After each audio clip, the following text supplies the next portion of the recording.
భోగాపురం విమానాశ్రయం ప్రారంభానికి సర్వం సిద్ధమైంది. దీనిపై పౌర విమానయాన శాఖ కీలక ప్రకటన చేసింది. ఆగస్టు 17 తర్వాత భోగాపురం నుంచే విమాన సర్వీసులు ప్రారంభం కానున్నాయి. ఆగస్టు 17 తర్వాత విశాఖపట్నం ఎయిర్పోర్టులో షెడ్యూల్డ్ విమానాల రాకపోకలు నిలిచిపోనున్నాయి.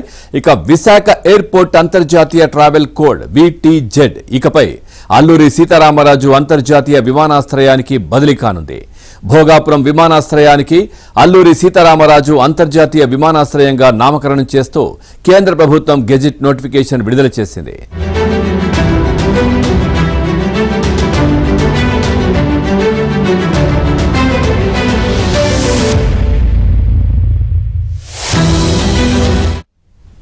రైట్, ఇదే విషయానికి సంబంధించి మరింత సమాచారాన్ని మా ఢిల్లీ బ్యూరో చీఫ్ కృష్ణ అందిస్తారు. Krishna, good morning. పూర్తి డీటెయిల్స్ ఏంటి భోగాపురం విమానాశ్రయానికి సంబంధించి? Good morning Pawan.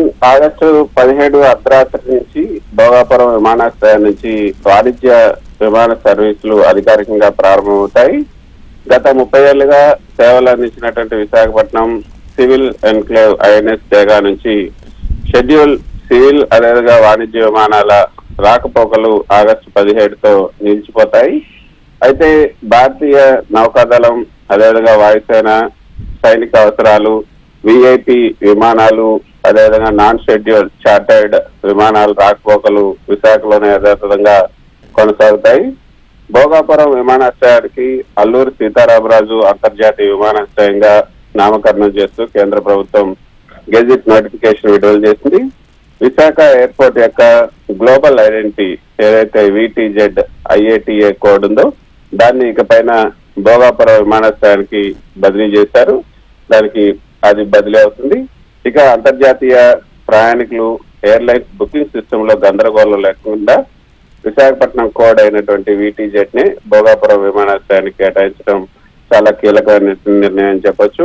దీనివల్ల గ్లోబల్ టికెటింగ్ సిస్టమ్ లో కూడా పెద్దగా సాంకేతిక మార్పులు చేయాల్సినటువంటి అవసరం లేకుండా ప్రయాణాలు సులభతరంగా అవుతాయి. అయితే పవన్ INS జేగా నావికాదళ పరిధిలో ఉండటం వల్ల రాత్రి వేళల్లో అదేవిధంగా రద్దీ సమయాల్లో ఈ సివిల్ విమానాలపైన కొన్ని పరిమితులు ఉండేవి. గ్రీన్ ఫీల్డ్ ఎయిర్పోర్ట్ భోగాపురంతో 24/7 పూర్తి స్థాయి వాణిజ్య అంతర్జాతీయ కనెక్టివిటీ లభిస్తుంది. అంతేకాకుండా పెద్ద విమానాలు ఏదైతే వైడ్ బాడీ ఎయిర్ క్రాఫ్ట్స్ ఉన్నాయో అవి దిగడానికి వీలుగా రన్వే ఉండటంతో ఉత్తరాంధ్ర ప్రాంతం నుంచి ఫార్మా, ఆక్వా ఎగుమతులకు రెక్కలు వస్తాయని చెప్పొచ్చు. ఇక విశాఖ నగరం మధ్యలో ఉన్న వారికి భోగాపురం సుమారు 40 నుంచి 45 కిలోమీటర్ల దూరంలో ఉంటుంది. అయితే ప్రయాణికులు ఎయిర్పోర్ట్ కు త్వరగా చేరుకోవడానికి వీలుగా 6 వరుసల ఎక్స్ప్రెస్ వేలు, NH16 విస్తరణ అదేవిధంగా RTC ప్రైవేట్ కనెక్టివిటీ బస్సులు కూడా ఏపీ ప్రభుత్వం అందుబాటులోకి తీసుకొస్తుంది.